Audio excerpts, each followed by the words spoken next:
All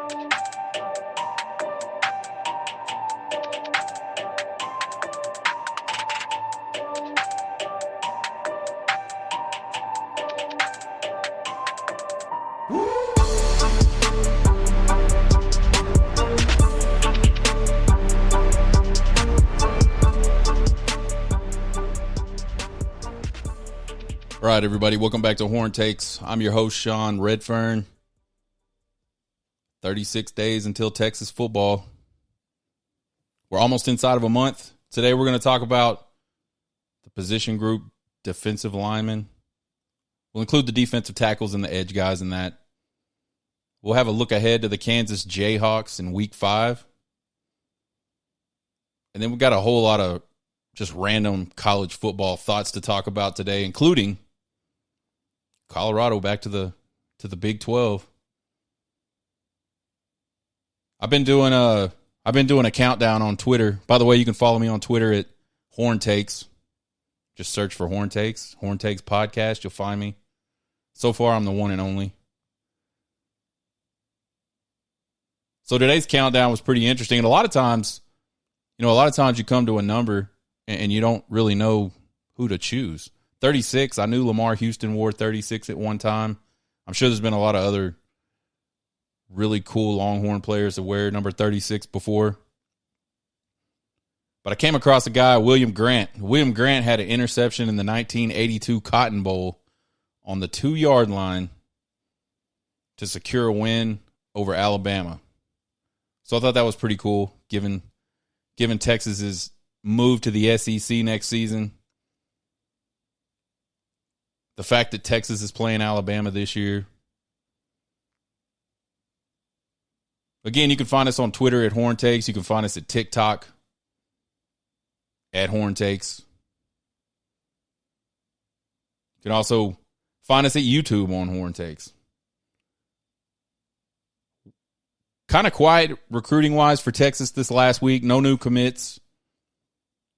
A lot of the guys in the 2024 class that Texas is recruiting are off to swim parties this weekend. There's a lot of swim parties going on. I know there's one down in College Station. There's one in Austin that kicked off yesterday. I think LSU's having a swim party. There's guys at Texas targets at both of those. So to give you a quick rundown of, again, who Texas is in good shape with right now. We got Wardell Mack, 4-star cornerback out of Marrero, Louisiana. Brandon Baker. Brandon Baker's kind of like the last of the elite offensive tackles left that haven't already committed, and I think most of them committed to Georgia already. Georgia, by the way, is like absolutely just murdering recruiting right now. I saw a graph the other day. They have like 7 position groups that they have a commit that's in the top 5 in the country in that position group, and they have 3 or 4, I think, that are the number 1 player in their position committed. Just incredible. It'll be interesting to see as the season shakes out and as we get to early signing day how that class compares to the big class that A&M signed a couple years ago that set the record for recruiting class, highest rated recruiting class of all time. But back to Brandon Baker. Again, this is a Texas-Oregon battle. He's a West Coast guy. He's a Mater D guy. I wonder, though, how this Pac-12 stuff affects his decision, possibly. We'll talk a little more later on in the show, but the big news out of college football this week so far has been Colorado leaving the Pac-12. They're coming back to the Big 12 in 2024. So that's caused a lot of panic amongst the Pac-12. So you got all these teams that are starting to see the writing on the wall, but there's really nowhere to go. A lot of them want to go to the Big 10, by all reports. And I think there's some that just don't want to come to the Big 12. But I think they're going to have to do something because I don't think the leadership at the Pac-12 is good enough maybe to hold this together. We'll see, though. We all thought the Big 12 was dead just a few months ago, you know. But it'll be kind of interesting to see in Brandon Baker's case, the battles between Texas and Oregon. Does the fact that the Pac-12 is sort of up in the air right now, does that sway him one way or the other? I don't know. I don't know the kid, but I know it wouldn't me. It would give me pause. I think I'd say, well, you know, you don't necessarily go to school go to a school because of the conference they're in, but I think it matters that the conference might not be around. Colin Simmons, 5-star edge guy. We've talked about him out of Duncanville, Texas. Just an absolute game changer off the edge. I can't remember if he's at LSU this weekend or if he's at the College Station pool party this weekend. He's at one of the two. It'll be really interesting to see what the chatter looks like coming out. So we've talked about Wilt Fong before, getting fonged. He fongs people to places. He has all the crystal ball picks. He's a national recruiting analyst. He's had Colin Simmons going to LSU for a long time, and he never changed it through all the hype after the Texas recruiting weekend a couple, 2, 3, 4 weeks ago. Time flies for me, y'all. It was probably like 2 years ago, but really, I know it was a few weeks ago that Texas had a lot of really high-profile recruits in over a weekend. A lot of people started crystal balling Colin Simmons to Texas after that, but he never changed his. So it'll be interesting to see what goes on with that, sort of what the feeling is coming out of that visit, wherever he's at this weekend. Ryan Wingo, I believe, is down there in A&M as well, 5-star wide receiver out of St. Louis. Got Kobe Black, a 5-star cornerback out of Waco, Texas, that Texas is still in good shape with. Zena Umeozulu, 4-star edge out of Allen, Texas. That's Neto Umeozulu's brother. And Neto's at Texas. Doesn't always mean anything, but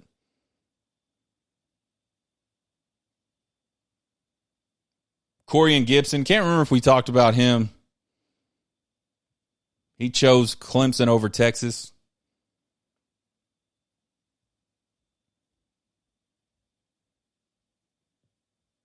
I don't know what to think too much about that. I don't know that that's all that big of a deal. There's a lot of really good defensive backs in this recruiting class. On a national level, this class is currently ranked 19th. They've currently got 15 commits. So, again, not a whole lot going on. I think Texas really feels comfortable where they're at with the 2024s. And so, at their pool party, which I don't know what it's called, they all kind of have little neat names. I don't remember what this one's called. They're kind of focusing on 2025 and beyond commits. There are some 2024 folks there, but they're all commits.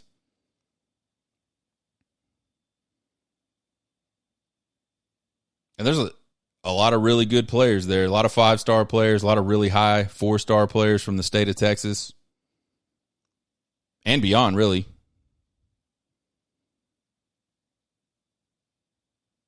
Earlier in the week, Jordan Davis, the number 1 running back in the 2025 class out of Mater D, was in town. He's made multiple Texas visits already. I think the staff feels like they're in really good position with Jordan Davis. Marcus Harris, the number 6 wide receiver in the country, again out of Mater D. Not real sure how many times he's visited, but I think it's interesting that the University of Texas is starting to build this pipeline out to California, this pipeline into Florida, and then they just kind of nitpick anything in between.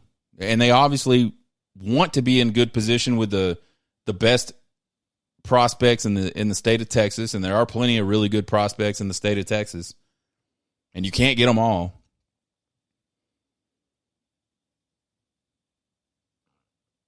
Marcel Anderson, cornerback from Diablo Valley College out of California. He's a 2024 guy. He was in town earlier this week. He called Texas his dream school. He also did say that Ohio State is a dream school of his. I don't know if he has plans to visit Ohio State. I would assume he does.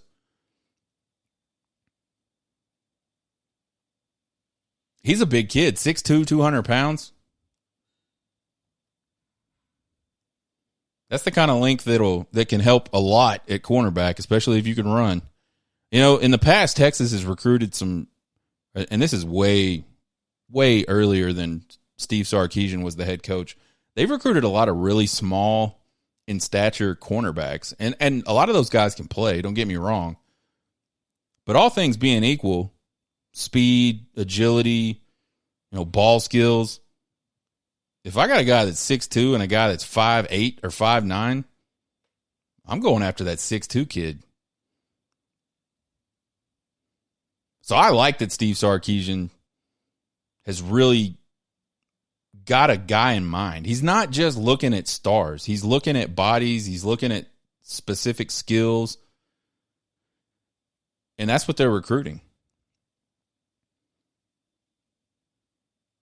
I have no idea what to expect out of this recruiting weekend this weekend. I don't know if there's guys that plan to commit. You just never know. And even if they do commit, man, they're still forever before they would actually sign. So we talked about the offensive line last week. Let's talk about the other big humans on the football field, the defensive line.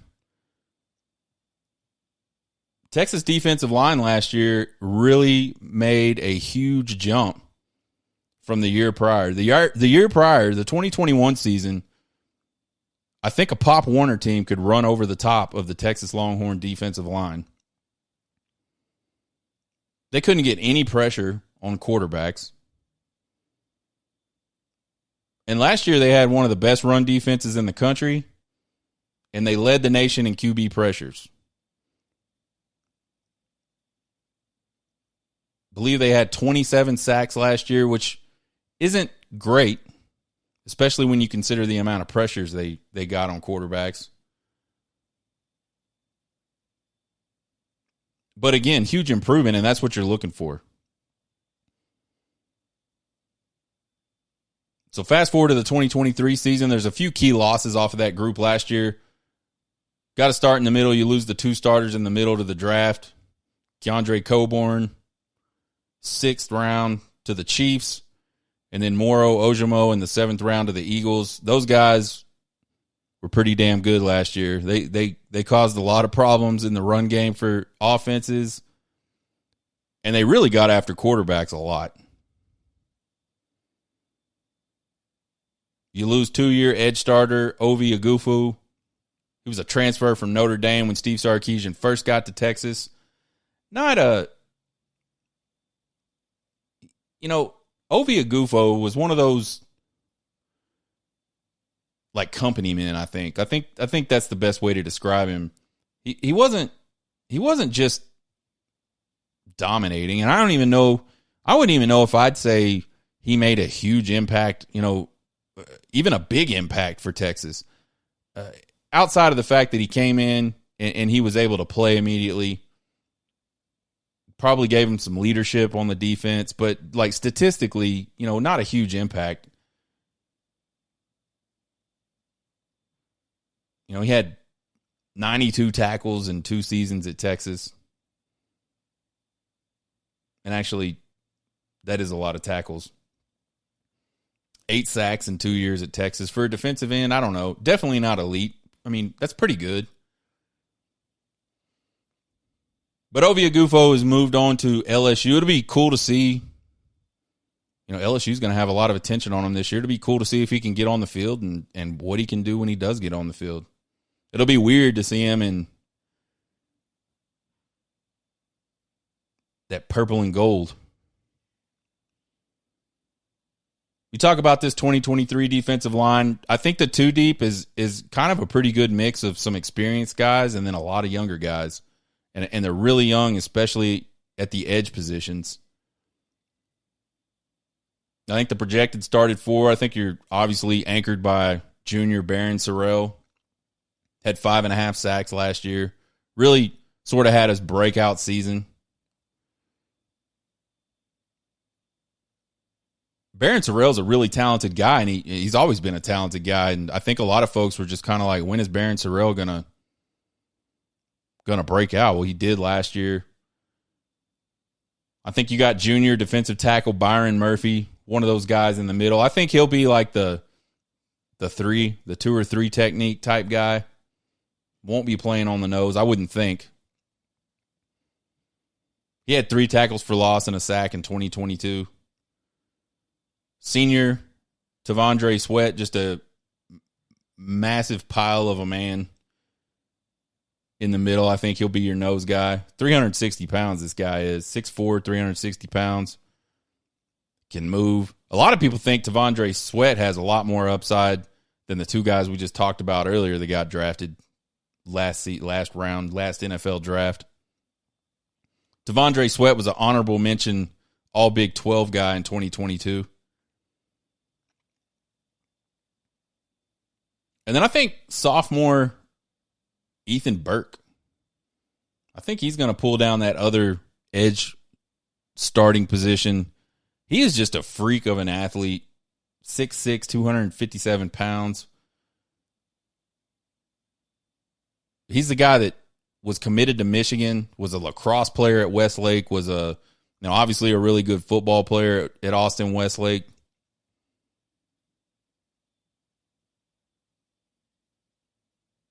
Texas was able to flip him late. He got to Texas, tall and lanky kid, and he had to put on some weight, so he did, but most of it was bad weight. Well, I think he's transformed his body a little bit this offseason. And I just, man, with his length and his athleticism, if he can learn how to use all of that, he's going to be tough. He's going to be a hard guy to block. So I think he ends up, if he doesn't start, he's going to play a lot because he played quite a bit last year as a true freshman. I think your next 2 guys up on the D-line side, Vernon Broughton is a junior. He's got 24 tackles, 2 tackles for loss and a sack in his career at Texas. Played quite a bit in the rotation last season.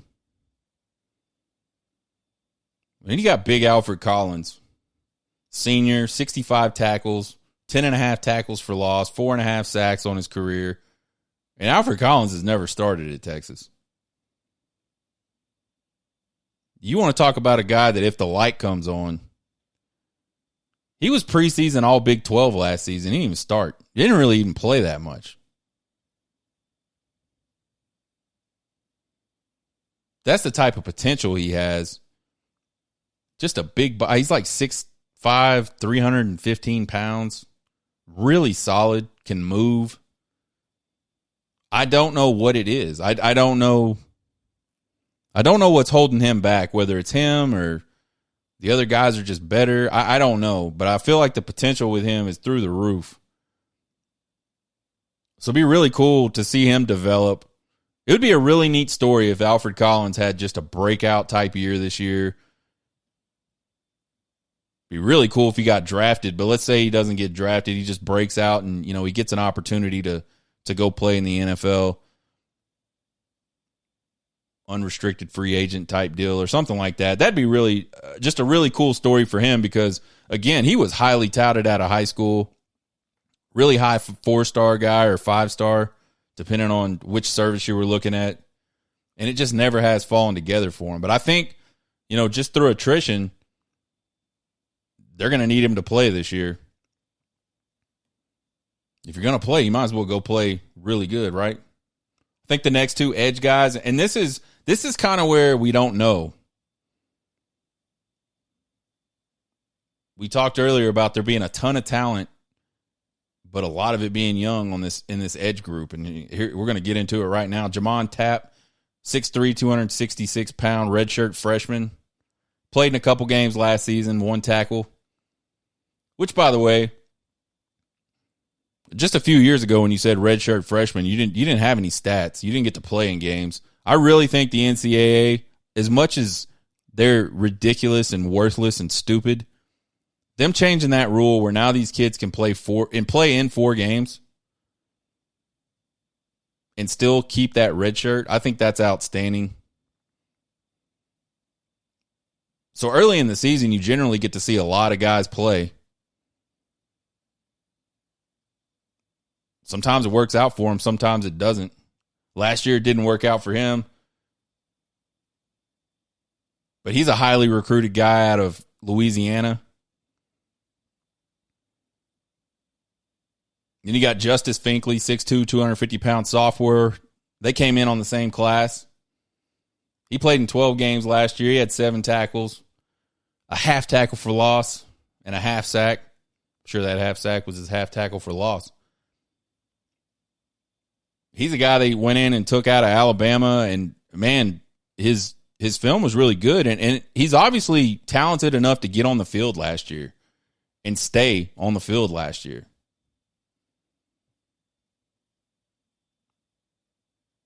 But he didn't get a whole lot of reps. Definitely not a whole lot of reps in early game situations. So those second 2 defensive ends up, we don't really know a whole lot about.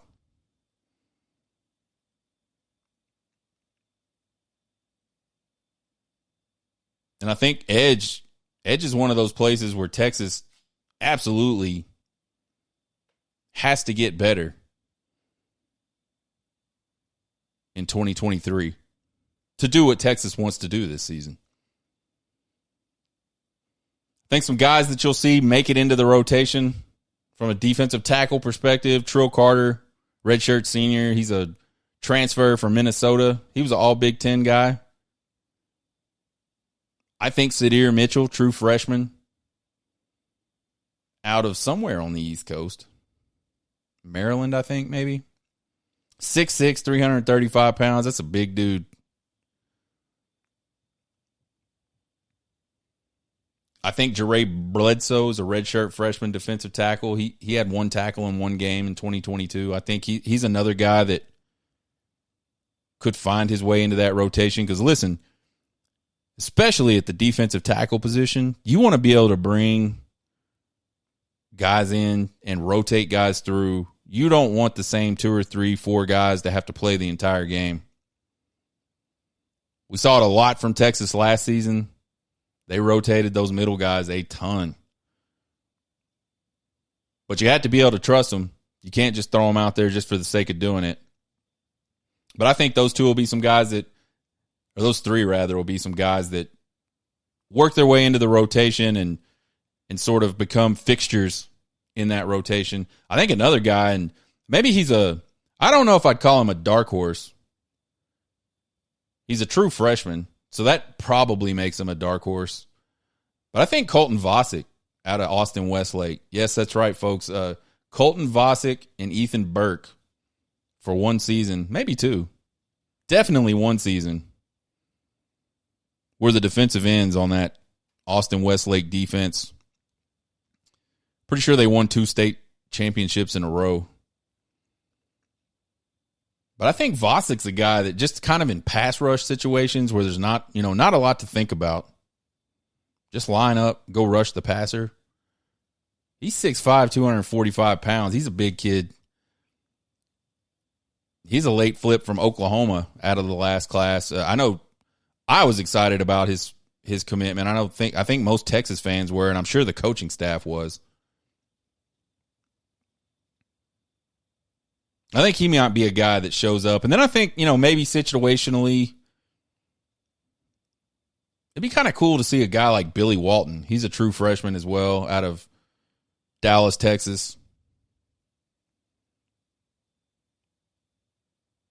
He's undersized, but overclocked. Super fast. Just, man, there was a guy that played at Texas. I don't even know what years it was. And I don't know much about him because you didn't have all these internet things back then in this time. This was like in maybe the late 90s, mid to late 90s. Mike Williams, I believe, was his name. And you could not block him. He wasn't a big guy, but he played defensive end. And if it was a pass play, he was going to be in the backfield. And he was going to be tapping on the quarterback's shoulder. He didn't always get him, obviously. But I think maybe a guy like Billy Walton in some in some certain situations could be that type of guy.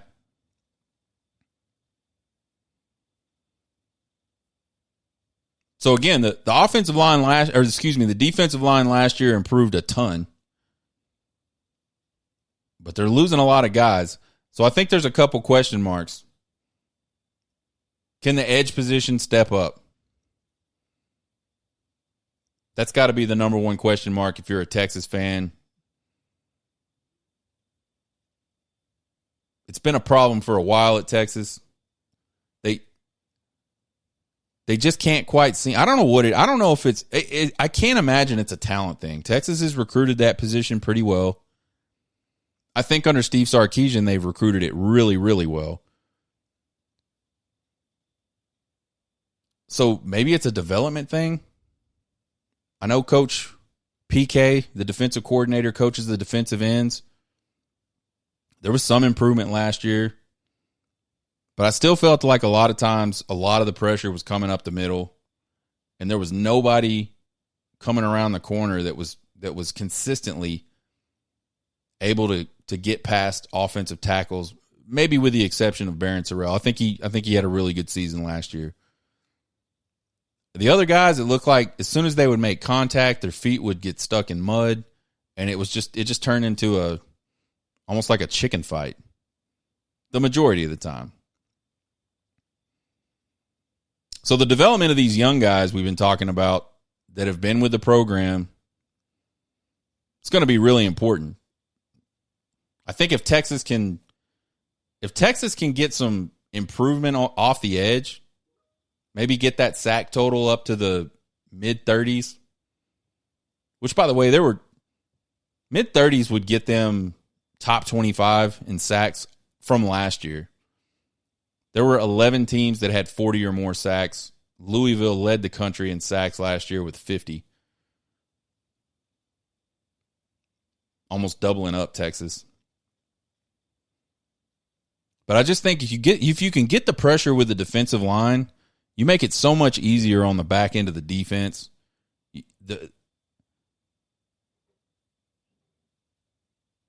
The ability for offenses to make big plays just isn't there when the quarterback is under that type of pressure, unless you're Caleb Williams, which there's not a lot of Caleb Williams out there. So most quarterbacks, you get pressure on them, they're going to throw the ball away, or they're going to make an ill-advised throw, or they're not going to be very accurate. And most of them can't escape that kind of pressure.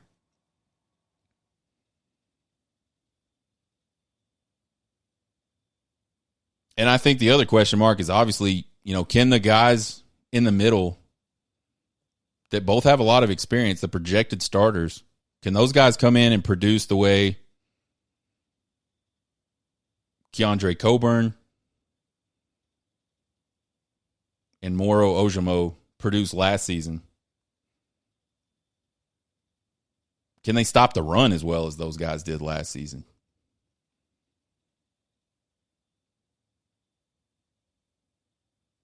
I think this group's going to have to be good. Texas has got lofty expectations this year. Texas sees this as a year, and I think the media sees this as a year where finally, the roster's there, the coaching staff's there, the continuity with the coaching staff is there. They've got guys that have been in the program for a couple of years now. It's the year for them to have that breakout year. And for them to be able to do that, they're going to have to be able to stop the run.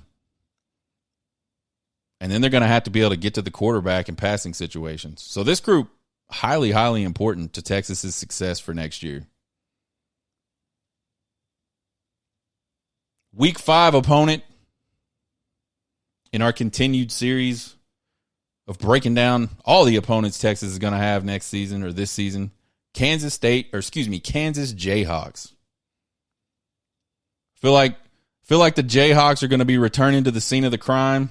In 2021, they pull a massive overtime upset of Texas, 57-56. Just that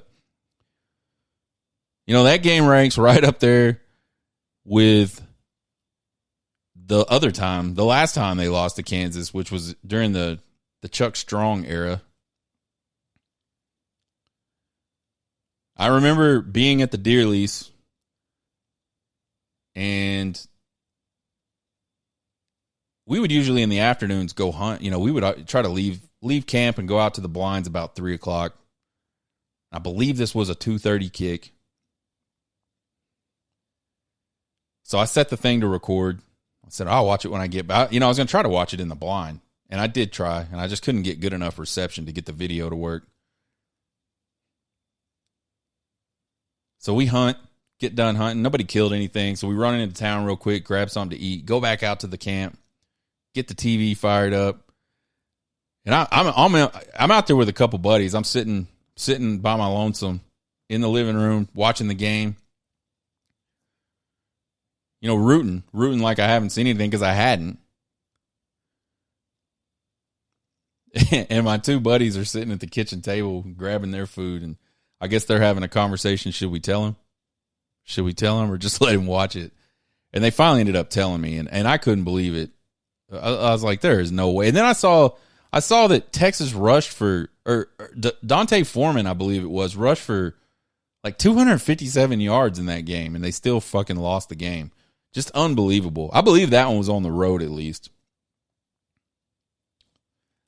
So in the last, 10 years, Texas has had two really, really just absolute terrible losses to Kansas.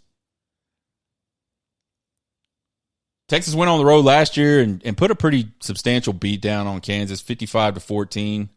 They really just kind of ran the ball down their throats. 427 yards rushing, 7.5 yards per carry, 6 touchdowns on the ground. Just kind of like just one of those old-fashioned ass whippings. You don't see teams anymore hardly just run the ball like that on teams. Still doesn't make me feel any better about that OT loss. Kansas was 6-7 last year, 3-6 in the Big 12. Returning 17 guys off of that team. And listen, man, they didn't have Jalen Daniels for a lot of the season last season.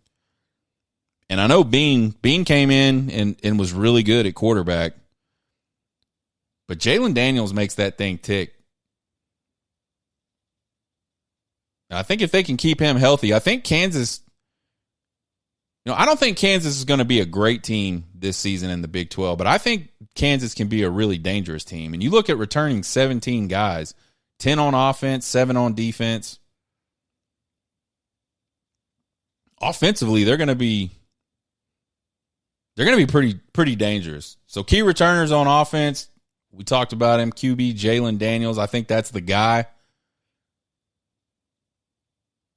Passed for a little over 2,000 yards, 18 touchdowns with only 4 interceptions last year. So he protects the ball.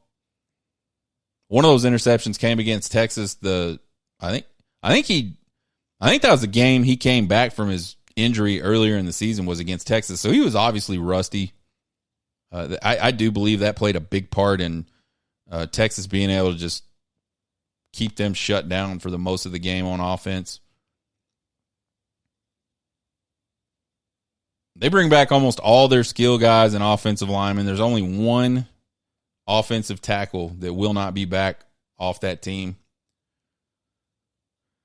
Defense, they got 3 really good linebackers, Rich Miller, Tywan Berryhill, Craig Young. These guys combined had 200 tackles, 14.5 tackles for loss, 10 sacks, and 2 interceptions last season.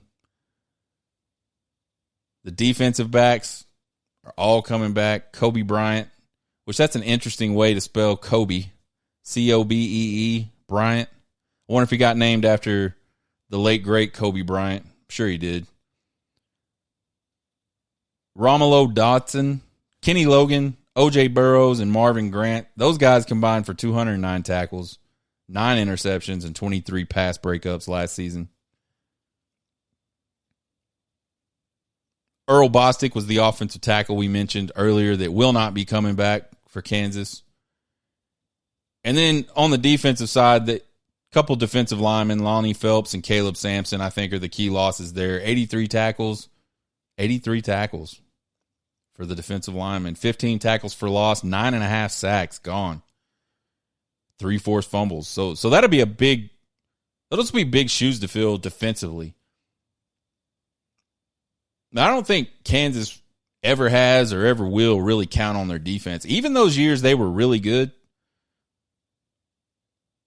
under the Hamburglar, they were offensive machines. They would just outscore opponents. So prediction, I don't think we're going to see a 41-point win this year.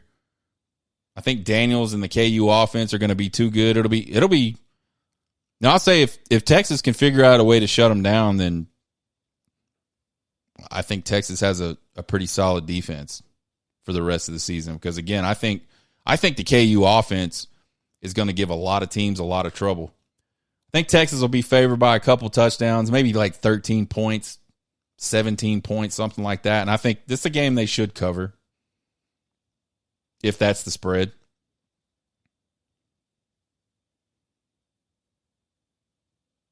Random college football thoughts. We got to talk about this Harbaugh suspension. Everybody's giving their opinion on this Harbaugh suspension. So let's talk about it. Apparently, allegedly, Jim Harbaugh bought some recruits some hamburgers during a dead period, I think. It's unclear to me, at least. I don't know if it's unclear to everybody what these guys were doing at a burger place in Ann Arbor during a dead period. And maybe that's the detail I'm getting wrong. Maybe it wasn't a dead period. I have to assume it was. Or else how would that be? Why would that be a recruiting violation? And then when confronted with a receipt from the NCAA, Jim Harbaugh says, I don't recall doing that. So the buying of the hamburgers was a level 2 infraction. And the lying about it, which again, I feel like you're throwing the term lying around loosely. He may have very well been lying, but he didn't make a definitive statement. He said, I don't recall doing that. But that's a level 1 infraction. And that's the one that's got him in trouble. And that's the one that's got him probably, I don't know if it's official yet, but certainly being talked about around the media and on message boards and on social media. 4-game suspension for what essentially boils down to buying some guys a hamburger. And so I kind of have I guess I don't have a problem with punishing people for breaking rules.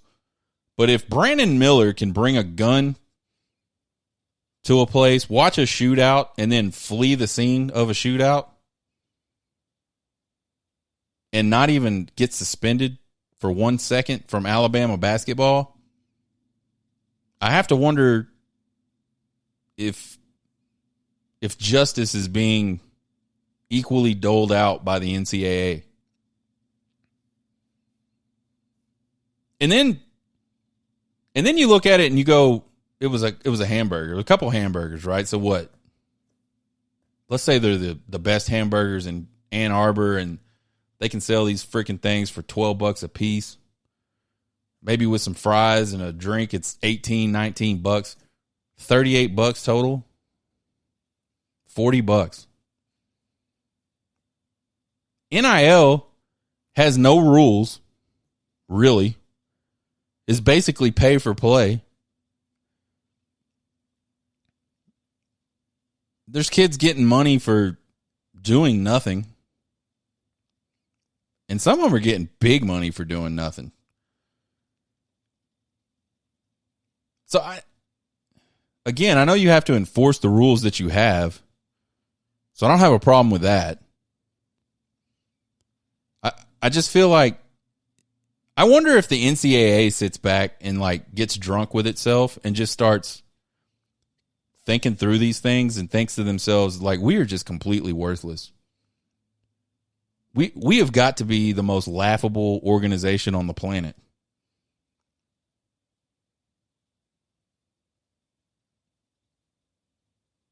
It looks like he's going to get that 4-game suspension. I don't know whether he'll get to choose which 4 games it is.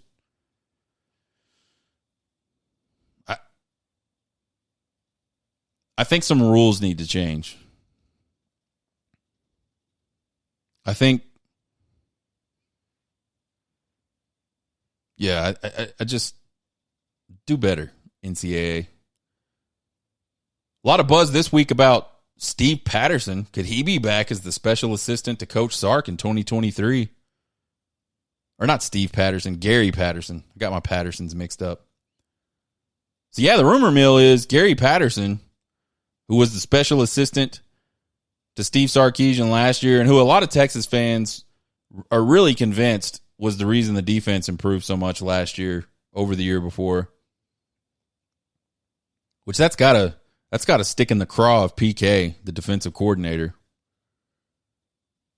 And I call him PK because that's what some of the players call him, and I don't think I can pronounce his last name. There's no doubt that he probably had a great deal of impact, Gary Patterson, on the Texas Longhorns last year. But he left. He left right after the season, really. Said he wanted to spend time with his wife, spend time with his grandkids, and I think those are all very reasonable things to want to go do. I mean, he's been coaching football his whole life at a really high level for a lot of it. But the rumor is he's starting to get bored and might want to come back and do the season with Texas again. I think, regardless of what you think about how much impact he had on that Texas defense last year, it cannot hurt to have a guy with that kind of experience defensively on your staff, breaking down opponents, really focusing on that. Because the day-to-day coaches, they've got so much stuff on their plate. And part of it is that. Part of it is analyzing other offenses and figuring out strategies. I think the value, the real value in this is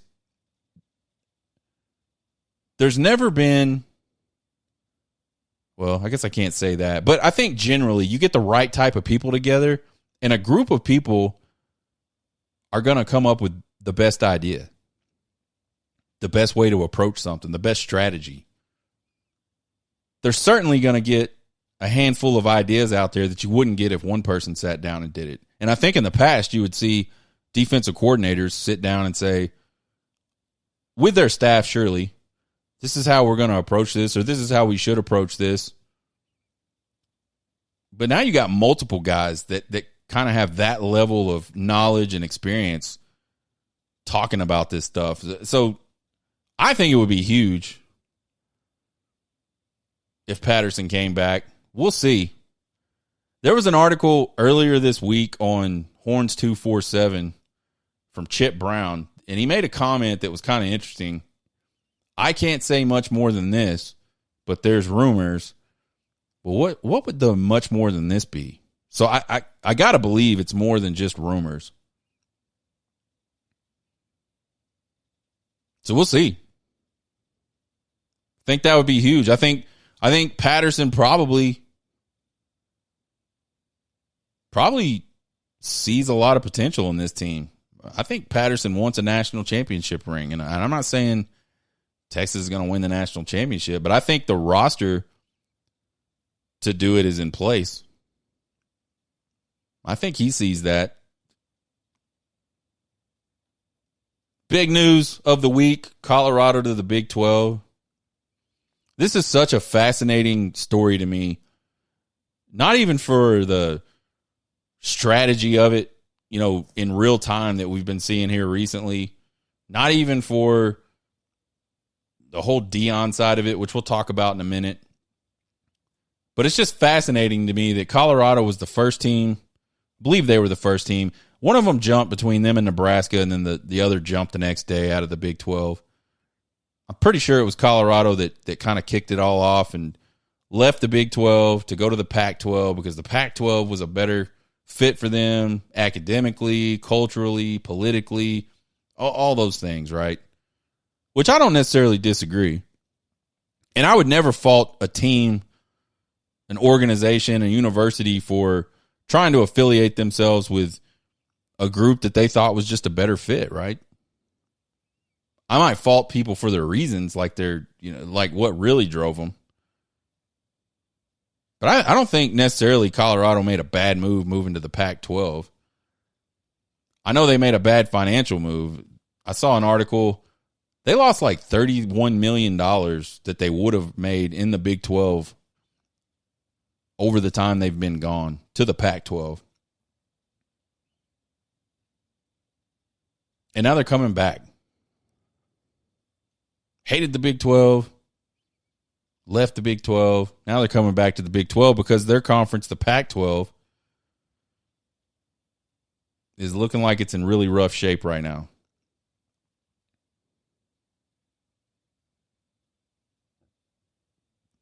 Deion Sanders, early on known as a really good recruiter. The perception is that he's a really good recruiter. We've discussed before how, he may not be as good of a recruiter as the perception is, but I wonder if, this boosts his recruiting, moving to the Big 12. Like right now, the Pac-12 is a dead man walking. He can probably pull a lot of those kids that were leaning Pac-12. But still want to be close, still want to be West Coast-ish type people. He probably pull a lot of those guys along with him to a conference now that just has a lot of hype surrounding it. Man, when Texas and Oklahoma made their announcement that they were moving to the SEC, not the SEC needed it, but a huge jump in the hype factor right there for the SEC. And now you got everybody on the planet talking about the Big 12. There's people on Twitter that are just praising the Big 12. And they're probably all like Big 12 school affiliate homers. But, man, right now the Big 12 is the greatest thing since sliced bread. And we talked about it, I believe, a couple weeks ago after the Big 12 media days, how the new commissioner is, he's got them. He's a marketer, and he's been doing that. And right now, there's not a bigger thing going than the Big 12, and now Colorado's in it. So what does that do for Deion Sanders and his ability to recruit people? I think it can't hurt. I think it'll be short-lived, but I think it can't hurt right now. And maybe, when Deion Sanders went to Colorado, the question was, how quickly can he turn this thing around? He went into Jackson State and did it really quickly. Obviously, they're not playing the same type of talent that Colorado's going to have to play. But he was able to bring kids in inexplicably that probably should have gone to bigger schools. He was able to get them to go to Jackson State, and they beat the crap out of people. So the question's always been, and one of the things that I'm skeptical about still is, is he going to be able to get a product on the field quick enough to continue this recruiting momentum? Sure, people want to go play for Deion, and it's Deion, right? He's flashy, he's out there, and a lot of these kids like that, and there's nothing wrong with that at all. But bottom line, like, you can only sell like hype and all that stuff for so long. At some point, like, Colorado's going to have to go win games. And to win games, you need really good players, right? And when he got there, he didn't feel like he had a lot of good players, got rid of a lot of players, has brought in a lot of players, but there's not there's not a lot of really highly rated guys on that roster. Could have moved to the Big 12, give him some momentum to get some of those types of guys so that when he does put a product on the field in the Big 12, it is a much better product. I don't know. I certainly think Deion's situation, if you would have asked me 2 weeks ago, does Deion Sanders turn it around at Colorado, and can Deion Sanders have some longevity at Colorado? I would have told you no. Because I just don't buy it, man. I don't buy the hype that he's going to be able to consistently pull in these top-level recruits without winning. And I don't think he has a roster right this second that can go win. And I don't know if he'll get the time to build that type of roster. But here we are 2-3 weeks later, and they're headed to the Big 12, and there's another like little jolt of hype into that program. It'll be interesting to see. Deion has Texas ties. Coached in Texas, played in Texas. It's where he ended his career in the NFL at Dallas. Texas is a very fertile recruiting ground. Being able to say, hey, we're going to be in Dallas, man. You come to Colorado, we're going to play in Texas a couple times a year. And if we get to the championship game, you can play in front of your family in Dallas. I think that's a big deal. The flip side of this is, I think this is a good deal for Deion, but I've seen some crazy shit on Twitter. I think we all have. I saw this the other day that said this does not happen without Deion Sanders. As if Deion Sanders was the catalyst for Colorado to the Big 12. I have to automatically just discount people when they say stuff like that. That is just ridiculous.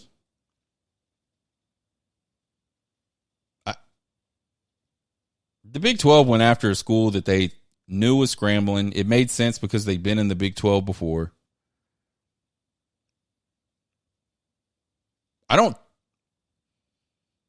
Unless someone writes an article with really good sources that tells me definitively different, I do not believe that the Big 12's decision to approach Colorado had much to do with Deion Sanders. I could be wrong. There's certainly that hype element that's there. And again, Big 12 commissioner Yormark is a marketer. He's a marketing type guy. He's a let's get some young people, let's get some hype going type of guy. Maybe when the dust settles, someone will write a book or we'll get some really good reporting from Yormark into, what really happened there. And I don't think the Big 12's done. The Big 12, there's a ton of rumors about other teams possibly joining the conference, even multiple other teams joining the conference. So I think they're going to take another one for sure. But there's certainly a lot of candidates out there as the Pac-12 continues to try to figure out whether it wants to be a conference. What's next for the Pac-12? I think what's next for the Pac-12 is mediocrity. And then a very slow, shitty, hilarious, you kind of got what you deserve death, Pac-12. Obviously the first nail in the coffin is USC and UCLA announced they're moving to the Big Ten. Arguably, I don't know statistically, but you could argue that USC and UCLA are the two biggest brands, both in the LA market, that the Pac-12 had. Now they're gone. Colorado's gone. More than likely going to have at least one other school gone, possibly two more after that gone. And there's not a lot of teams to replace them. Arizona, Utah, and Oregon look to be clamoring. They're like rats trying to get out of a flood. The flood being the Pac-12. It's interesting. Long time ago, or actually it wasn't a long time ago, right after USC and UCLA left, people started asking Pac-12 commissioner, and I'm probably going to butcher this, George Kliavkoff, are you going to try to expand? Are you going to try to replace them? And his response was, there's just not a lot of good candidates. And at that time, Texas Tech, Oklahoma State, I think Baylor, I think a lot of schools in today's Big 12, maybe even BYU, I don't know. I think they were reaching out to the Pac-12 about getting out of the Big 12 because at that point, everybody saw the Big 12 as the sinking ship. Everybody was saying the Big 12 is screwed now because Texas and Oklahoma are leaving. Man, did they pull a fast one. But at the time, the Pac-12 was like, none of these schools add any value. Well, now who are you going to bring in to add value? You got two choices, Pac-12. You can bring in some teams and be a conference, like exist, have a job. Or you can just die a slow death because nobody gives a shit about your conference anymore.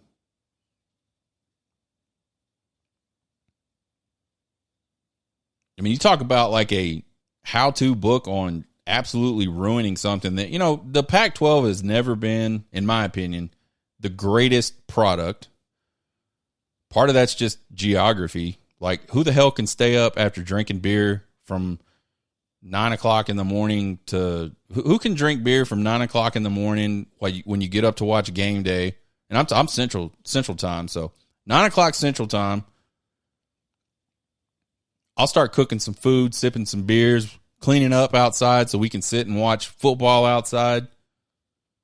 We'll have game day on. How many people can drink beer from 9 o'clock in the morning till 1 o'clock in the morning Central Time so they can watch all the Pac-12 games? And then East Coast is even worse.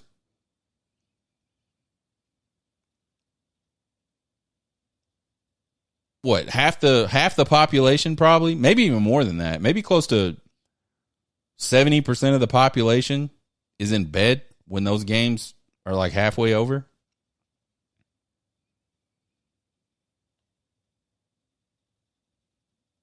So it's already going to be tough. And then you let the two best teams, arguably, two biggest brands, arguably.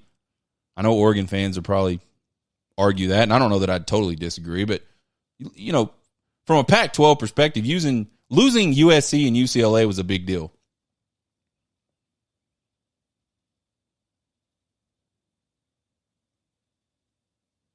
But I think the interesting question, it's real easy to dog the shit out of the Pac-12 and dog the shit out of this George Kliavkoff feller. But I think and I posted it on Twitter yesterday, and I didn't get any responses. I thought I would. What would you have done differently?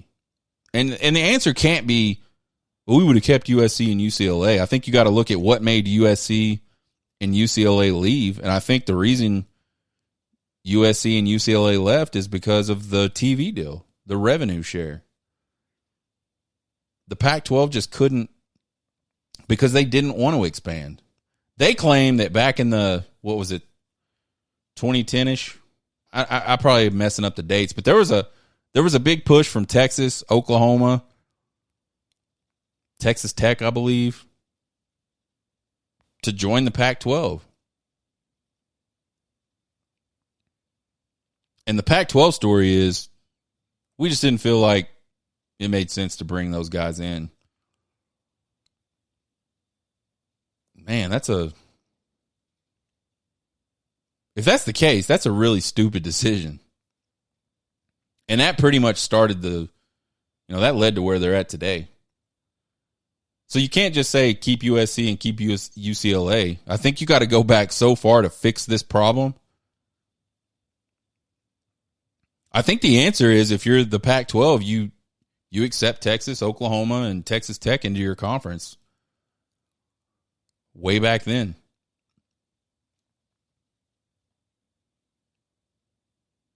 I'd be interested to hear what you guys got to say. If you're listening to this, shoot me an email, horntakespodcast@gmail.com. What would you have done to save the Pac-12?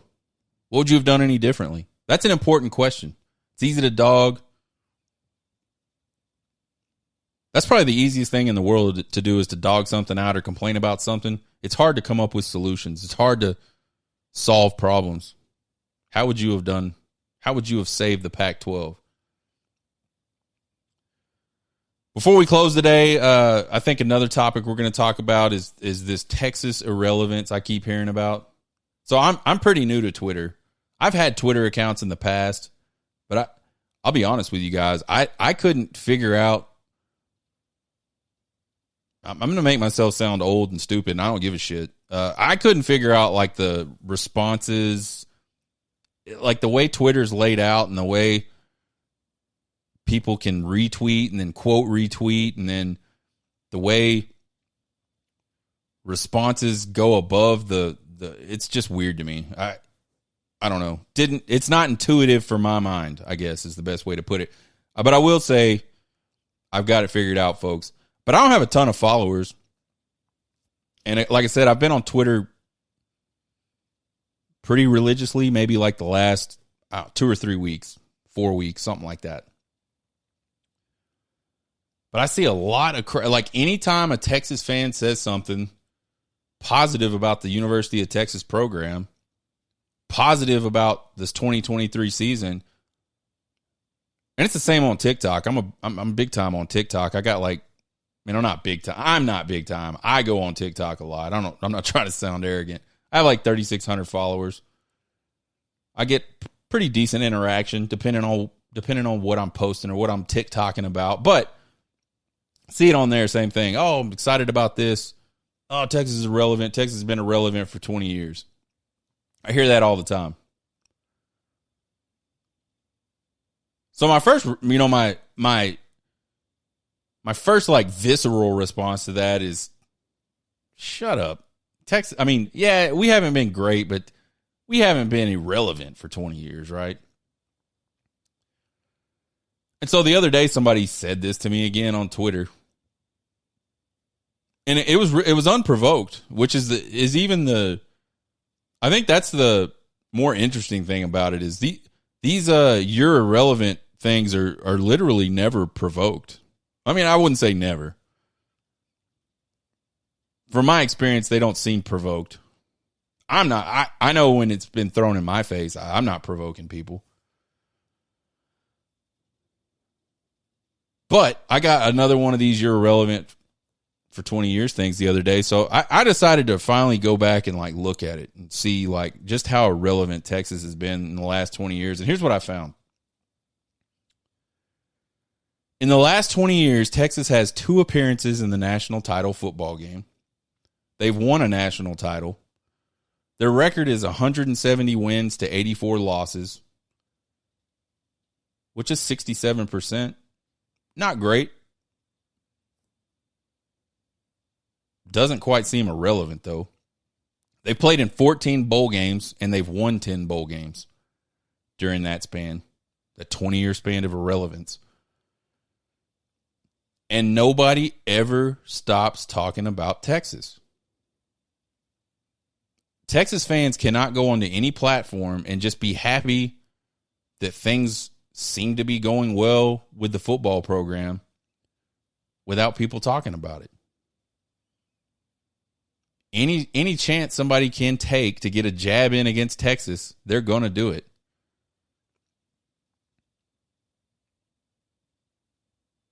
Turn on a college football game. Turn on a Big 12 game this fall. And as they pan the crowd, you will see multiple horns downs in the crowd. And these are games Texas isn't playing in. If that's irrelevant, then Webster's must have changed the definition of irrelevant.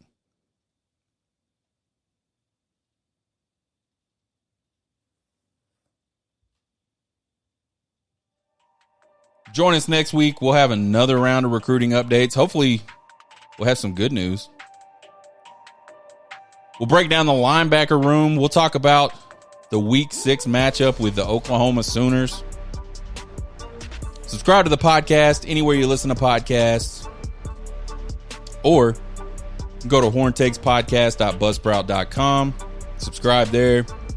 Subscribe to the YouTube channel. Click the bell. Get some notifications. All this stuff is free, folks. Just do it. Find me on TikTok, Twitter, and Facebook at Horn Takes. I don't interact on Facebook a lot. This live show goes up on Facebook. So if you like Facebook better than YouTube, go to Facebook. Find me at Horn Takes. Subscribe. I appreciate it. You guys can email me questions at horntakespodcast at gmail.com. Send me all your comments, questions, concerns, and criticisms. I love them all. You guys have a good weekend. Hook 'em.